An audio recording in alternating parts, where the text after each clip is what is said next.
Hello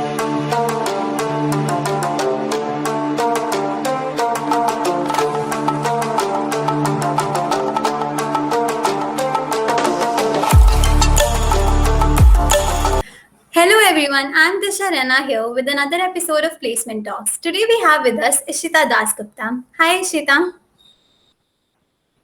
Hi, Disha. Thank you so much for having me. It's a pleasure. It's really great to meet you. First of all, congratulations. Thank you very much. Thanks a lot. Okay, can you tell us more about yourself and your company?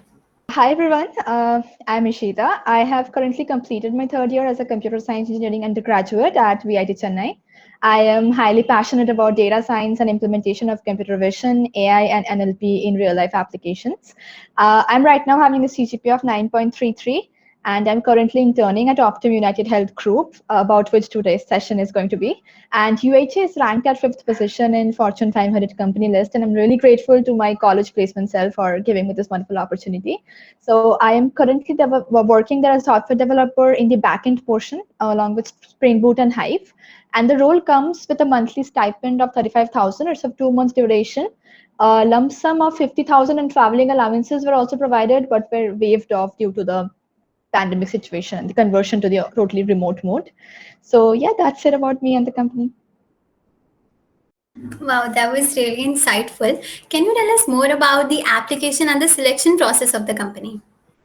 Yeah, so the application process is a general one that happens in the college internship drive. We were to fill in our details and upload our resume in the Google form provided by the college. Optum came for only female candidates in our time, and they needed 60% or higher in 10 and 12, and 7 or higher CGPA with no standing arrears. There were a total of 90 students shortlisted for the first online coding assessment test.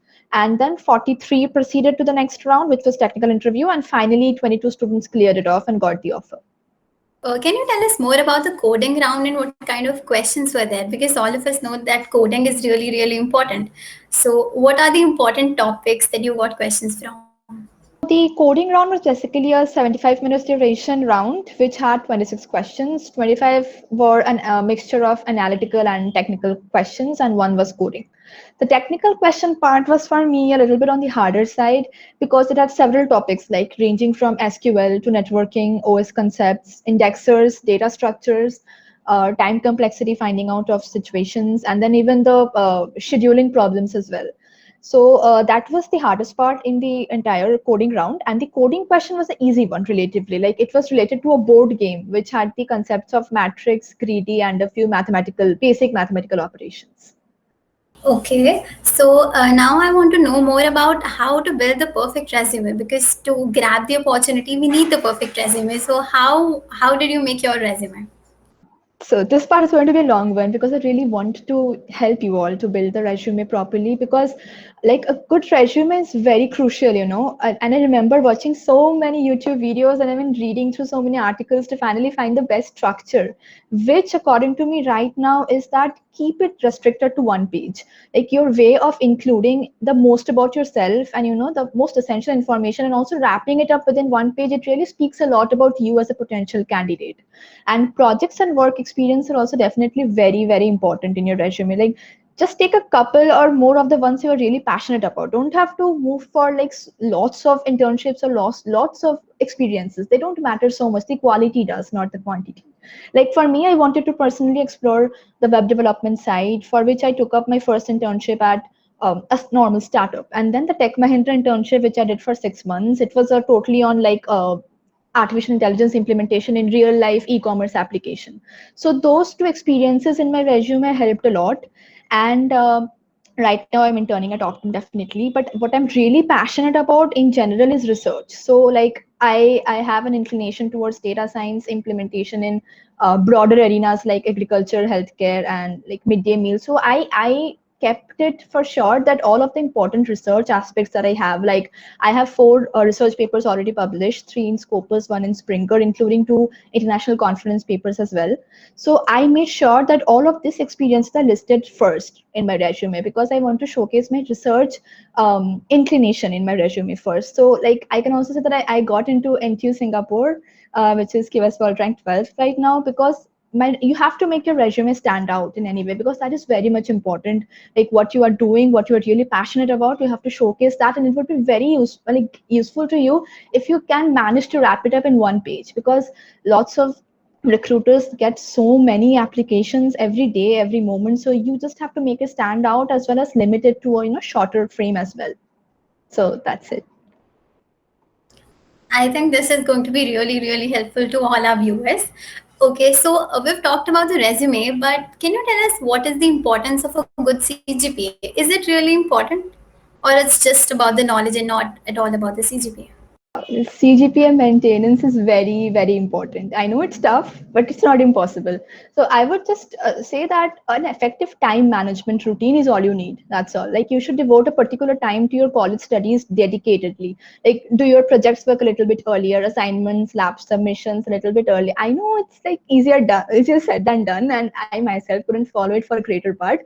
But starting from my third year, when I started following the regime like strictly, so I could get so much of my work done ahead of time as well. Like definitely indulge in co-curriculars, have a personal life, have social media, do things you love and everything, but there should be a dedicated strategy which would be like very useful to maintain your CGP, as it matters a lot. Like a lot of us have seen in the internship drive, even students just on the margin of 9 couldn't even get to sit for the like exam for the internship. It doesn't really happen much in placement, but in internship drive we have seen, like, although the companies are mentioning their cutoff to be 8.5 or 8 or even below, they for even just sitting for the like the coding test, you have to have a greater CGPA than 9. So it is very much important. And also CGPA is a deciding factor while breaking ties, or during equalizers, they definitely look for CGPA. So it's very important.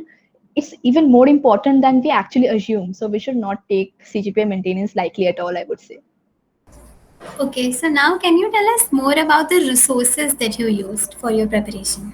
Yeah, so I would say that I had my own strategy for this internship drive, a steady combination of medium to challenging questions, problem solving on GFJ and lead code as well as HackerRank, followed by some reasoning mock examination practices. And I really prefer one thing, that is self to self communication. Like I tend to ask myself some questions as pretending to be the interviewer, and I try to ponder upon how he or she can twist or turn the questions, and how I can approach with a solution to that particular answers. So that has also helped me a lot actually, for especially for the technical and managerial rounds. And since a month before my internship drive, I started like brushing up my analytical and aptitude reasonings, as many of them come in the coding round as well. So that is important. And also I started brushing up the DBMS, DSA, OOP concepts, networking structures and all, because they are very helpful for the technical round. And for approaching the managerial round, it's basically like how you have polished yourself throughout the years, your personality and communication skills, how you have developed or worked upon them. So for me, like I would say that 1 year back, I started preparing a document which was like, it had the frequently asked managerial or HR round questions and some common answers along with my personal touch to them. So it would be good if you already have kept it handy, some few months back. So it would be like better for you. Just have a look at them once and then be prepared for the interview as well. So, and another very important thing I believe for managerial interview is that whichever company you are going to sit at, try to have a general background on that company from beforehand, like what their research is on, their R&D team, what they're working on, the companies, insights, their lines, their mottos. It really helps. Like it resonates. You can speak a lot about the company as well in the managerial rounds, and they are very impressed. They become very impressed when you are like actually given some time before coming there. So that's also an important part, I believe, which has helped me in the process. When did you start for your preparation, and when should one start for the preparation? Yeah, that's a good question. I would say that I was a bit late by first starting, and I don't know, I didn't have much of my seniors to guide me throughout, but I would say that start practicing coding from your first year itself. It would be so much helpful. Like when you're coming towards the end of third year, you will already have a grasp on your favorite programming skill, for example, Java, C++, anything that you prefer. But if you already have 2.5 years working on it, and studying on your data structures, making it all clear, then it is all so easy for you. Because for me, I think I had around 6 to 7 months time before that. So it was difficult, and I would suggest that yeah, it can be done in that framework. Like, but then you have to devote your entire time to it, which is not possible while being in university. You have so many other works as well, submissions, this and that. So if you already have started your work on it since your first year, then it would be very much helpful for you, I would say. Just first year towards first year end, I think just start preparing your coding skills. That's all. And TPMS, DSA, OOP, you will always like you will be having the coursework along the years. So just pay attention to class and the assignments and lab submissions, and try to explore more outside the coursework as well. That would be enough for like preparation for that. But coding needs to be started, early. That's what I can say. Okay, so now I want to know in which clubs, or what clubs you were a part of, and do you think clubs are important and how important they are? Clubs have really been, I would say, a shaping thing for my personality, as well as it helped me a lot during interviews as well. Like I have been personally, I have been part of the tech team at VITC MUN 20 of VITCC, and also I have been the part of the tech team at PALS VITCC. And I was always a very enthusiastic member of music club. I love music. I love music a lot. And I would also say that I even won second prize in Times Talent Hunt competition. It came back in our first year, so I still remember right now. So what they do is like, removing the stage fear, the collaboration, and especially technical clubs, they give you that immense rush to finish it before the deadline, and like making it stand out for hundreds of registrations that you get for a particular event.